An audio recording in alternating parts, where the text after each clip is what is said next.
je m'appelle Benoît Dutertre, je suis écrivain, j'ai publié maintenant pas mal de livres, hein, une bonne vingtaine, dont le dernier, L'Ordinateur du Paradis. Et dès l'âge de 15 ans, je pensais que je serais écrivain.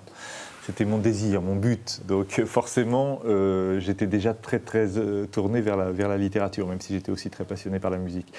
J'adorais tout autant lire une littérature de divertissement, parce que j'aime bien cette notion aussi. Je lisais beaucoup de Jules Verne, beaucoup de Maurice Leblanc, tous les Arsène Lupin, je ne pouvais pas m'arrêter. Je lisais dans la rue, en marchant, ça, j'adorais ça aussi.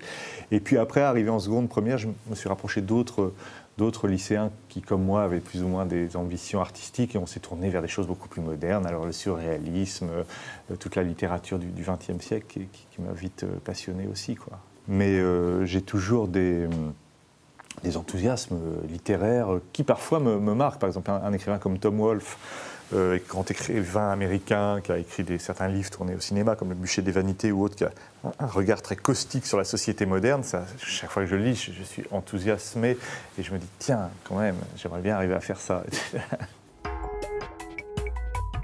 J'ai envie de dire que dans mes romans, il y a d'un côté des livres qui sont plutôt autobiographiques, qui tournent un peu autour de ma vie, de l'histoire de ma famille, de différentes choses qui me sont arrivées. Et puis il y a des livres qui sont vraiment des livres beaucoup plus de fantaisie et d'imagination, comme par exemple un livre qui s'appelle La petite fille et la cigarette, un autre qui s'appelle Le retour du général, où j'imagine que De Gaulle revient âgé de 120 ans aujourd'hui, ou L'Ordinateur du Paradis, qui est vraiment une fantaisie, c'est presque de l'anticipation. Donc il y a ces deux registres.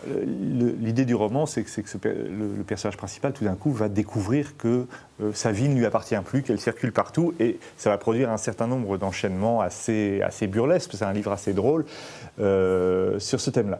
Et puis, il y a une deuxième histoire qui est l'arrivée de ce personnage au paradis, après sa mort, et il découvre que le paradis lui-même est connecté sur Internet, et que c'est là que le grand Saint-Pierre, qui décide de qui va aller au paradis ou en enfer, va chercher des informations sur la vie privée des nouveaux morts, des nouveaux élus, et bien finalement, où est-ce qu'on trouve la vie privée de tout le monde? C'est toujours dans ce nuage, dans ce cloud où sont dispersées, assemblées toutes nos vies intimes. Voilà, c'est un peu le sujet du livre, mais j'ai essayé d'en faire une histoire assez drôle, avec des rebondissements, notamment dans l'histoire de ce pauvre personnage qui va être un peu broyé par ce monde numérique.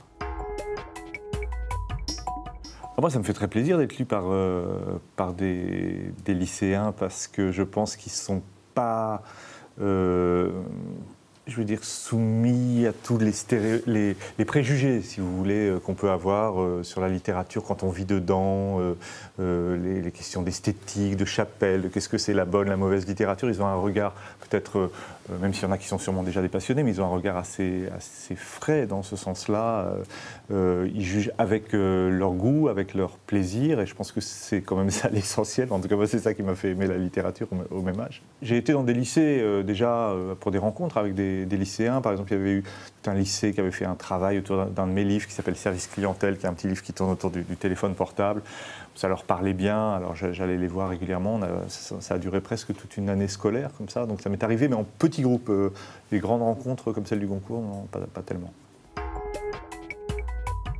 Je crois que c'est un roman qui est très ancré dans le monde contemporain. Je veux dire, il y a quand même toutes ces questions autour de l'informatique. Il y a plusieurs personnages de jeunes gens, d'adolescents qui jouent un rôle important dans le livre. À mon avis, j'ai le sentiment que, pour certains d'entre eux, en tout cas, ils vont reconnaître quelque chose qui n'est pas très éloigné de leur vie quotidienne. Ce que j'aurais envie de dire, c'est ne boudez pas votre plaisir. Je veux dire, la joie de lire, le plaisir d'une intrigue, même peut-être la facilité qu'on peut avoir à lire. Parfois, c'est pas honteux, quoi. Je veux dire, c'est pas forcément la littérature, c'est pas forcément quelque chose de difficile, de casse-pied, de fastidieux. Faut appréhender ça vraiment avec le goût du plaisir.